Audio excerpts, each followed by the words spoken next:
तो स्वागत है आपका सर्वेश्वर स्टडी चैनल पर।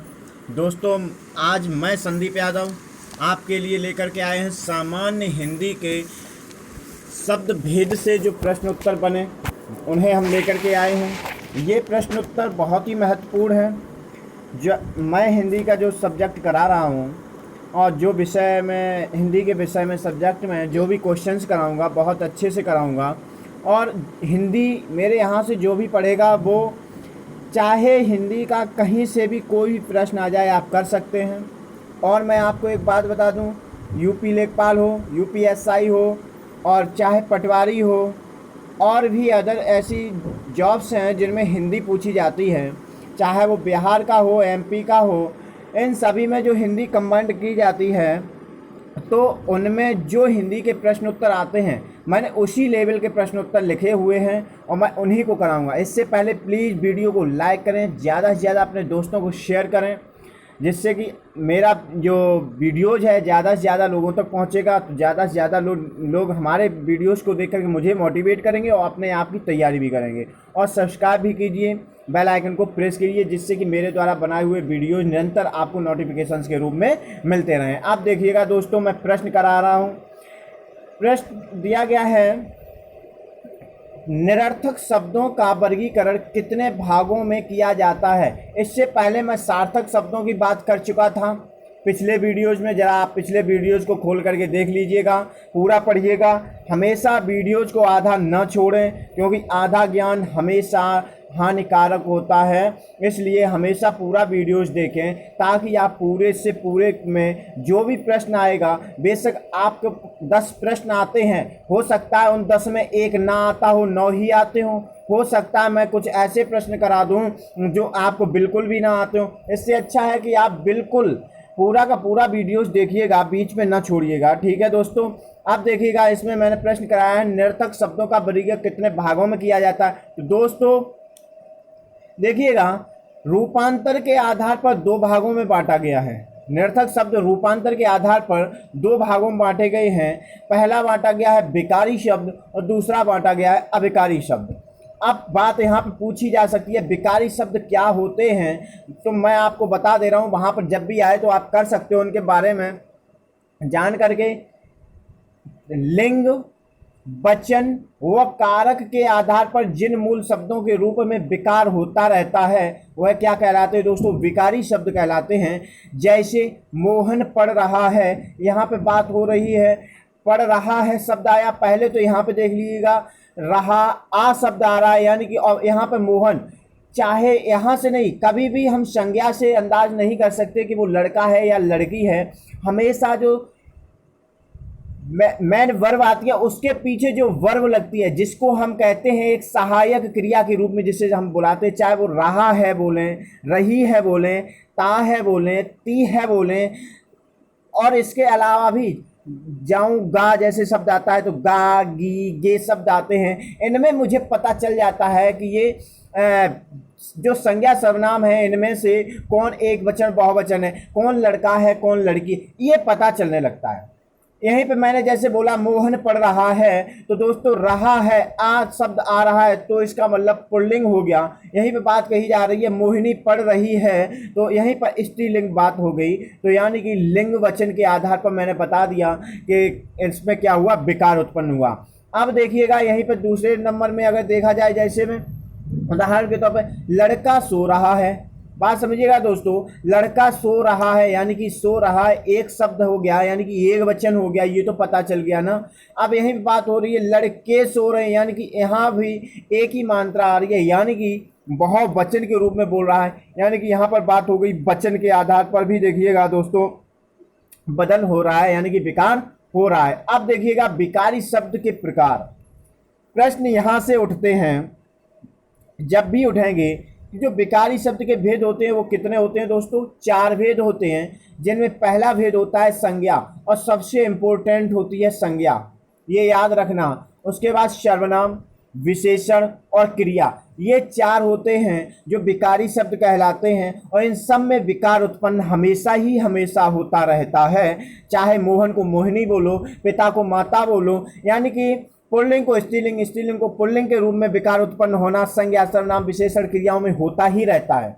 क्योंकि अगर पुल्लिंग में जैसे मोहन पढ़ रहा है मैंने बोला, तो दोस्तों मोहन तो पुरुष हो गया, लेकिन रहा है शब्द भी पुल्लिंग हो गया, यानी कि जो रहा है तो ये क्या हो गया, ये हमारी क्रिया के रूप में आएंगी। आप बेशक सहायक क्रिया के शब्द में क्यों ना कहें। अब यहीं पे कहा जाए कि मोहिनी पढ़ रही है, मोहिनी शब्द यानी संज्ञा हमारा क्या हो गया दोस्तों, संज्ञा में हमारा देखो परिवर्तन हुआ, विकार हुआ, मोहिनी शब्द हुआ, लड़की बन गई। यहीं पे बात जा रही है कि पढ़ रही है, यानी कि रही शब्द में, तो रही भी तो क्रिया है एक सहायक क्रिया के रूप में, जो क्या हो रही है दोस्तों, विकार उत्पन्न कर रही है। अब समझिएगा दोस्तों, मान लो यहाँ पे बात कही जाए, तुम खाना खा रहे हो, सर्वनाम के रूप में तुम खाना खा रहे हो। दोस्तों है शब्द बहुवचन का, परंतु बोलते हम एक वचन में है, क्योंकि तुम लोग तो नहीं, मैंने बोला तुम लोग खाना खा रहे हो, तो ये बहुवचन हो जाता है। और यहीं पे बात करूं कि तुम खाना खा रहे हो, तो क्या होता है दोस्तों, तुम शब्द जो आता है वो एक वचन के रूप में आ जाता है, यानी कि तुम अकेले, यानी सम्मान से आप तुम, ये शब्द जो है वो सम्मान से बोलने के लिए होता है। तो हमेशा पीछे रहे हैं, यानी कि बहुवचन शब्द में आते हैं, बहुवचन सहायक क्रिया के रूप में आते हैं। तो जैसे ही मैंने कहा तुम खाना खा रहे हो, यानी कि जो तुम शब्द आया है इससे एक भाव उत्पन्न होता है कि तुम अकेले हो। बात समझिएगा दोस्तों। और क्या कर रहे हो, खाना खा रहे हो, यानी कि तुम्हें क्या बताया गया है, सर्वनाम में एक वचन बता दिया गया है। यहीं पे बात कर दी जाए कि मान लो तुमने खाना नहीं, मतलब फिर भी एक बात और भी मैं बताऊं, इसमें कहीं बेखाना खा रहे हैं, बात क्या हुई, सहायक क्रिया एक जैसी है, रहे हैं, परंतु अंतर किसमें हुआ दोस्तों, सर्वनाम में हो गया ना। बस यही चीज समझने की होती है कि संज्ञा सर्वनाम विशेषण क्रियाओं में क्या होता है दोस्तों, हमेशा विकार उत्पन्न होते रहते हैं। आप देखिएगा दोस्तों, अविकारी शब्दों की बात की जाए तो अविकारी शब्दों के अनुसार कहा जाए कि अविकारी शब्द क्या होते हैं, तो लिंग वचन व कारक के आधार पर जिन मूल शब्दों में क्या ना उत्पन्न हो, विकार उत्पन्न नहीं होता है, वो अविकारी शब्द कहलाते हैं। जैसे शब्द में आज, परंतु, वाह, यानी कि ये सब क्या अविकारी हैं। बात समझिएगा।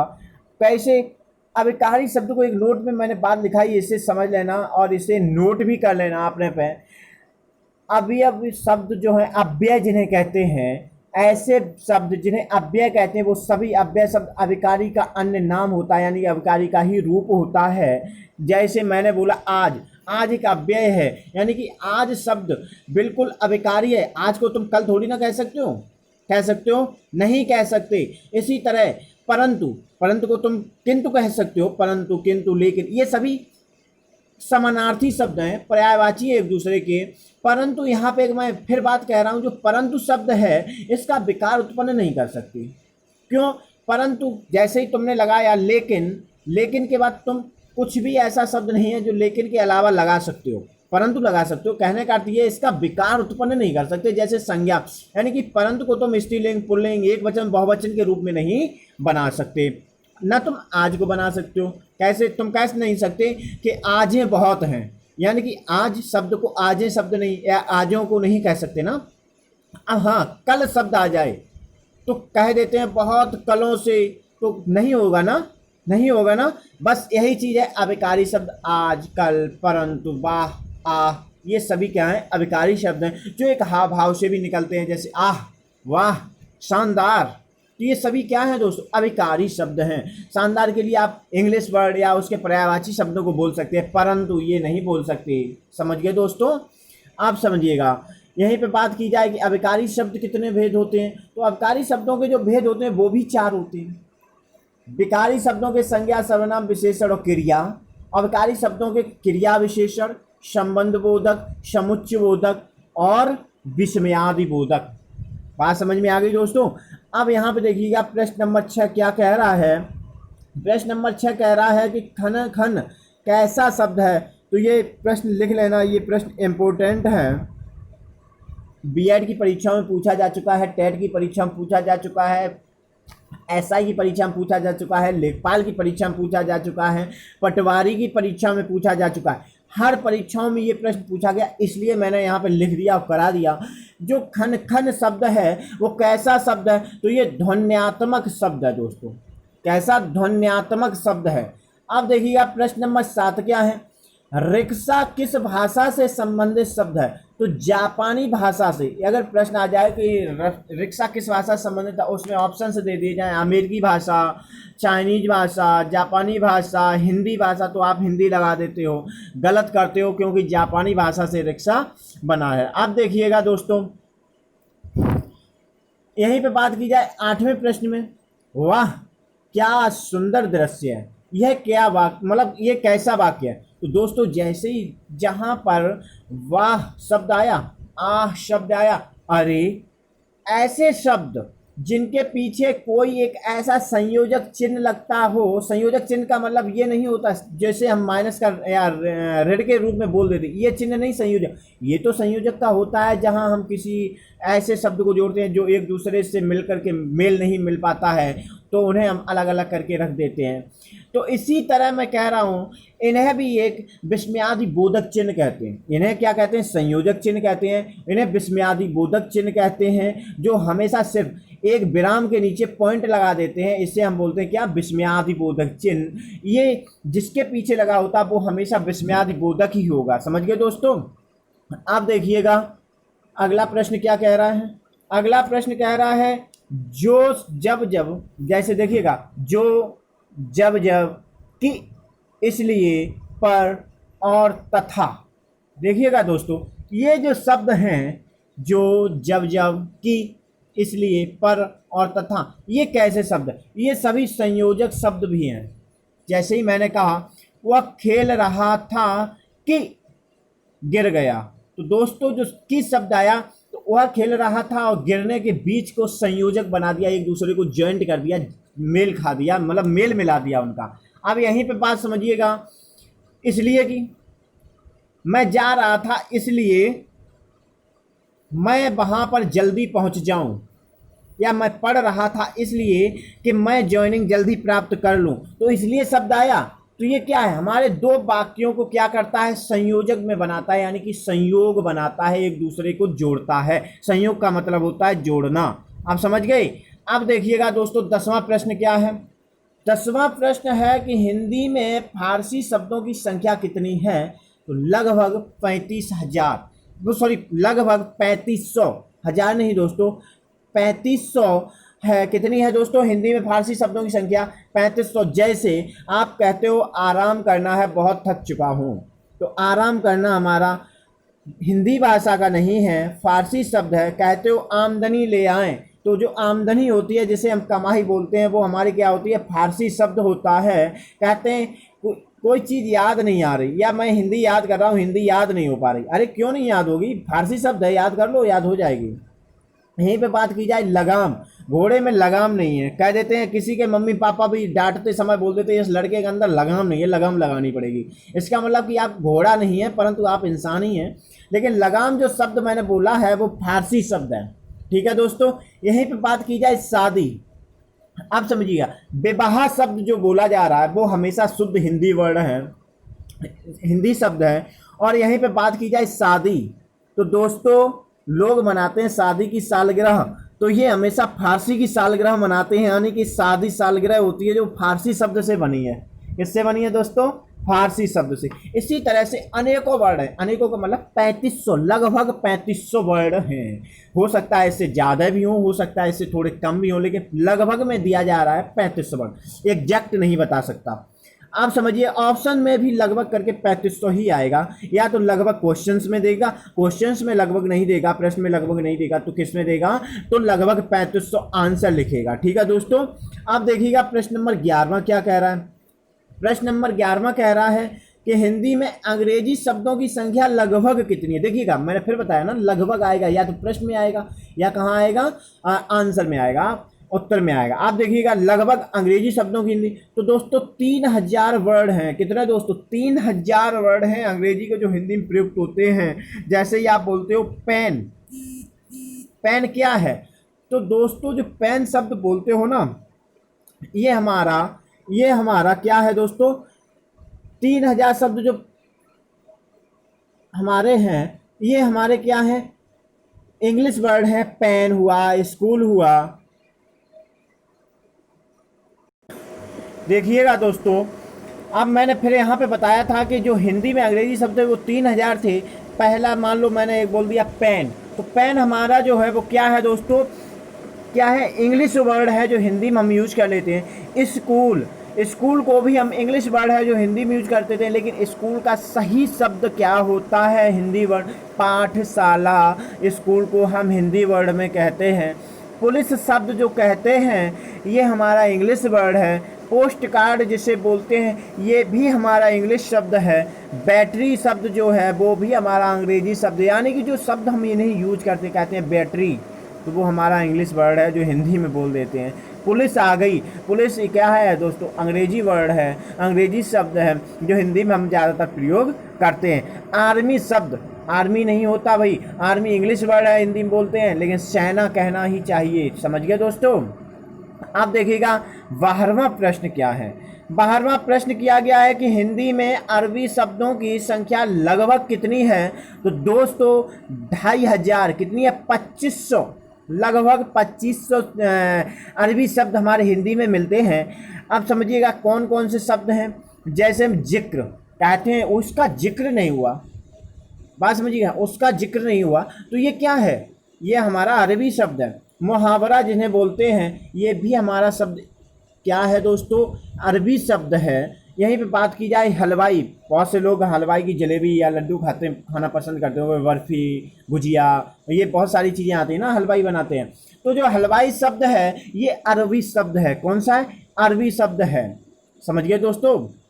अब यहाँ पे बात की जा रही है फैसला। कोर्ट में देखो, कोर्ट भी आपने यदि कहा तो क्या होता है, अंग्रेजी वर्ड है, कोर्ट को हम न्यायालय कहते हैं। इसी तरह फैसला शब्द जो आता है ये क्या है दोस्तों, अरबी शब्द है। कौन सा है, अरबी शब्द है।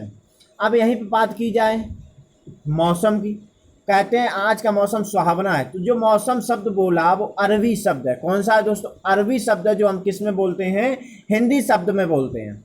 यहीं पे बात की जाए, यार मैं बहुत लाचार हूँ, कोई मेरी मदद कर दे, तो दोस्तों जो मदद करना शब्द दिया गया है ये भी अरबी शब्द है, क्योंकि मदद मांगने वाले अरबी लोग ही होंगे, तभी तो उन्होंने मदद शब्द का प्रयोग किया हिंदी में। अब देखिएगा दोस्तों अगला प्रश्न क्या है, ये अगला प्रश्न और अंतिम प्रश्न है। 13वां प्रश्न है कि हिंदी में तुर्की, पश्तो और पुर्तगाली, ये जो भाषाएं मैंने बताई हैं, तुर्की हो, पश्तो हो, पुर्तगाली हो, इन शब्दों की, इन जो भाषाएं हैं इनकी संख्या कितनी है। कहने का अर्थ ये पूछा गया हिंदी में तुर्की शब्दों की संख्या कितनी है, या फिर प्रश्न ये करेगा हिंदी में पश्तो शब्दों की संख्या कितनी है लगभग में, या फिर ये पूछेगा कि हिंदी में पुर्तगाली शब्दों की संख्या कितनी है। तो दोस्तों प्रत्येक की संख्या 100 के आसपास, यानी कि 100 के आसपास है। कौन कौन सी आप समझिए, तुर्की यदि पूछा जाए क्वेश्चंस में ये आ जाए कि हिंदी में तुर्की शब्दों की संख्या तो लगभग 100, हिंदी में पश्तो शब्दों की संख्या तो लगभग 100, हिंदी में पुर्तगाली शब्दों की संख्या तो भी लगभग 100 के आसपास है। जैसे उर्दू शब्द जो हम लिखते हैं वो कोई उर्दू भाषा का नहीं है, वो हमारा किस भाषा का है दोस्तों, तुर्की भाषा का है। गुंडा और कर्नल जो शब्द हैं ये हमारे पुर्तगाली भाषा के हैं। किसके हैं दोस्तों, पुर्तगाली भाषा के शब्द हैं। थैंक यू दोस्तों, आज के लिए इतना ही।